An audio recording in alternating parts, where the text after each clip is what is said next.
நீர்கொழும்பு சிறைச்சாலை வன்முறை கைதிகள் பயன்படுத்திய ஆயுதங்கள் குறித்து அதிர்ச்சி தகவல். பிள்ளையானின் விளக்கமறியல் மேலும் நீடிப்பு.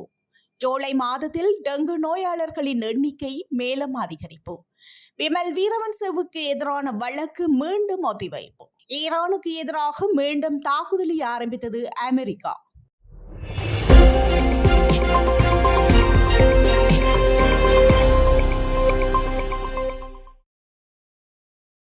நீர்கொழும்பு சிறைச்சாலையில் 2 கைதிகள் குழுக்களுக்கிடையே ஏற்பட்ட வன்முறை மோதலின் போது கழிப்பறைகளில் பொருத்தப்பட்டிருந்த கழிவறை தொட்டிகளில் உடைந்த பாகங்கள் மற்றும் சமையலறையில் இருந்த தேங்காய்கள் ஆயுதங்களாக பயன்படுத்தப்பட்டதாக போலீசார் தெரிவித்துள்ளனர். தாக்குதலில் ஈடுபட்ட கைதிகள் தங்களை தாங்களே காயப்படுத்திக் கொண்டதுடன் மோதலை கட்டுப்படுத்த முயன்ற சிறை அதிகாரிகளையும் தாக்கியுள்ளதாக விசாரணையில் தெரியவந்துள்ளது.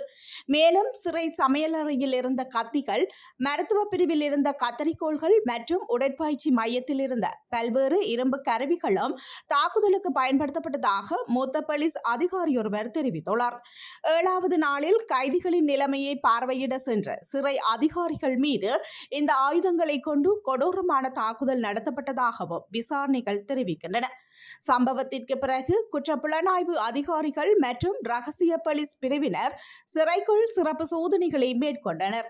இந்த சோதனைகளில் தாக்குதலில் பயன்படுத்தப்பட்டதாக சந்தேகிக்கப்படும் 1000க்கும் மேற்பட்ட தடிகள் மீட்கப்பட்டுள்ளன. அத்துடன் தேங்காய்கள், கத்திகள், கத்திரிக்கோள்கள் உள்ளிட்ட பல்வேறு பொருட்களும் பறிமுதல் செய்யப்பட்டுள்ளன.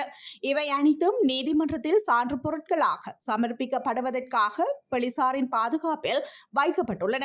கடந்த மாதம் 5 மற்றும் 6ஆம் தேதிகளில் சிறைச்சூழல் வெடித்த இந்த தொடர் வன்முறை சம்பவங்களில் ஒரு சிறை அதிகாரி மற்றும் 8 போலீசார் உட்பட மொத்தம் 28 பேர் உயிரிழந்துள்ளனர்.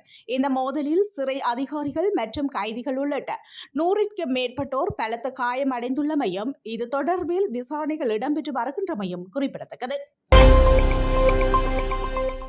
கிழக்கு மாகாணத்தில் இடம்பெற்றதாக கூறப்படும் 5 கொலை சம்பவங்கள் தொடர்பான வழக்கில் கைது செய்யப்பட்டுள்ள பிள்ளையான் என அழைக்கப்படும் சிவனேசதுரை சந்திரகாந்தனை எதிர்வரும் 24ஆம் தேதி வரை தொடர்ந்தும் விளக்கமறியலில் வைக்க நீதிமன்றம் உத்தரவிட்டுள்ளது. இன்று வழக்கு விசாரணைக்கு எடுத்துக் கொள்ளப்பட்ட போது குறித்த உத்தரவை நீதிமன்றம் பிறப்பித்ததாக தெரிவிக்கப்பட்டுள்ளது. இந்த வழக்கு தொடர்பான மேலதிக விசாரணைகளை தொடர்ந்து முன்னெடுக்கப்பட்டு வருகின்றன. நாட்டில் டெங்கு நோயாளர்களின் எண்ணிக்கை தொடர்ந்தும் அதிகரித்து வருவதாக தேசிய டெங்கு ஒழிப்பு பிரிவு தெரிவித்துள்ளது. நேற்று வரையான காலப்பகுதியில் நாட்டில் பதிவான டெங்கு நோயாளர்களின் எண்ணிக்கை 68,672 பதிவாகியுள்ளதாகவும் அந்த பிரிவு குறிப்பிட்டுள்ளது. மேலும் கடந்த 11ஆம் தேதி ஒட்டுமொத்த டெங்கு நோயாளர்களின் எண்ணிக்கை 68,071 பதிவாகியிருந்த நிலையில் நேற்றைய தினம் அந்த எண்ணிக்கை 601 அதிகரித்துள்ளது.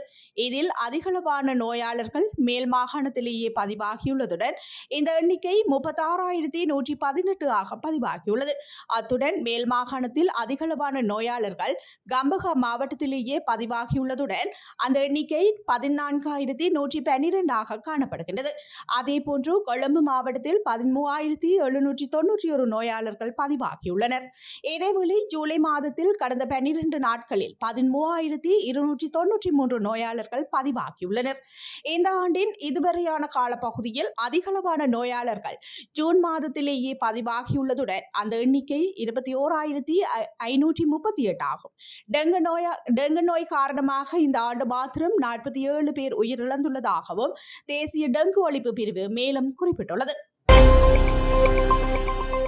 2016ஆம் ஆண்டு கொழும்பில் உள்ள ஐக்கிய நாடுகள் சபை அலுவலகத்திற்கு முன்பாக வீதியை மறைத்து ஆர்ப்பாட்டத்தில் ஈடுபட்டதன் மூலம் பொதுமக்களுக்கு இடையூறு விளைவித்ததாக குற்றம் சுமத்தப்பட்டு முன்னாள் அமைச்சர் விமல் வீரவன்ச உள்ளிட்ட 6 சந்தேக நபர்களுக்கு எதிராக தாக்கல் செய்யப்பட்டுள்ள வழக்கின் மேலதிக விசாரணையை செப்டம்பர் மாதம் 21ஆம் தேதி அழைக்குமாறு கொழும்பு நீதவான் நீதிமன்றம் உத்தரவிட்டுள்ளது.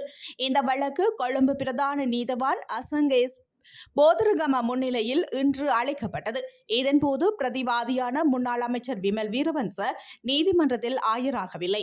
அவர் சார்பில் ஆஜரான சட்டத்தரணி விமல் வீரவன்ச உடல்நலக் குறைவால் பாதிக்கப்பட்டுள்ளதாகவும் அது தொடர்பான மருத்துவ அறிக்கையை நீதிமன்றத்தில் சமர்ப்பித்ததாகவும் தெரிவித்துள்ளார். இதற்கமைய முன்வைக்கப்பட்ட விடயங்களை பரிசீலித்த பிரதம நீதவான் இந்த வழக்கின் விசாரணையை செப்டம்பர் 21ஆம் தேதிக்கு அழைக்குமாறு உத்தரவிட்டுள்ளார். கடந்த 2016 பிப்ரவரி 6ஆம் தேதி அன்றைய ஐக்கிய நாடுகள் மனித உரிமை ஆணையாளர் இளவரசர் செயிட் அல் குசைன் இலங்கைக்கு விஜயம் செய்திருந்த போது கொழும்பு ஐக்கிய நாடுகள் அலுவலகத்திற்கு முன்பாக தும்முள்ள உள்ளிட்ட வீதிகள் தடைப்படும் வகையில் ஆர்ப்பாட்டத்தில் ஈடுபட்டு பொதுமக்களுக்கு இடையூறு விளைவித்ததாக குற்றம் சுமத்தி கர்வாத்தோட்டம் போலீசாரால் இந்த வழக்கு தாக்கல் செய்யப்பட்டிருந்தது. ஜெயந்த சமவீர, வீரகுமார திசாநாயக்க, பியசிறி விஜயநாயக்க, ட்ரோஜன் சினவிரத்த மற்றும் முகமது முசமில் ஆகிய சந்தேக நபர்களுக்கு எதிராகவும் இந்த வழக்கு தாக்கல் செய்யப்பட்டுள்ளது.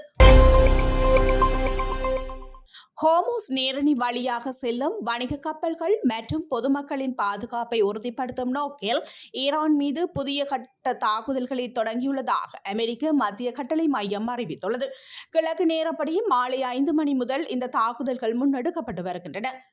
வணிக கப்பல்களின் தடையற்ற போக்குவரத்திற்கு இடையூறு விளைவிக்கும் ஈரானின் திறனை சிதைப்பதே இந்த நடவடிக்கையின் முக்கிய நோக்கம் என அமெரிக்கா தெரிவித்துள்ளது. ஈரானிய படைகளை இந்த செயல்களுக்கு பொறுப்பு கூற செய்ய வேண்டும் என்ற உயர்மட்ட உத்தரவின் பேரில் ஜனாதிபதி டொனால்ட் ட்ரம்ப் இந்த தாக்குதல்களுக்கு அனுமதி வழங்கியுள்ளதாக அமெரிக்க மத்திய கட்டளை மையம் மேலும் உறுதிப்படுத்தியுள்ளது. இந்த தாக்குதல்களை தொடர்ந்து ஈரானின் தெற்கு பகுதிகளில் உள்ள பல இடங்களில் வெடிப்பு சத்தங்கள் கேட்டதாக ஈரானிய அரசு ஊடகங்கள் செய்தி வெளியிட்டுள்ளன. குறிப்பாக சேம்ஸ் தீவு, ஜாக்ஸ் சிரிஸ் மற்றும் பண்டர் அப்பாஸ் நகரின் மேற்கு பகுதிகள் இந்த வெடிப்பு சத்தங்கள் கேட்டுள்ளதாக தெரிவிக்கப்பட்டுள்ளது.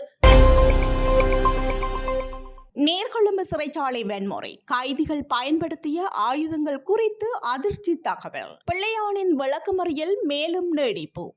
ஜூலை மாதத்தில் டெங்கு நோயாளர்களின் எண்ணிக்கை மேலும் அதிகரிப்பு.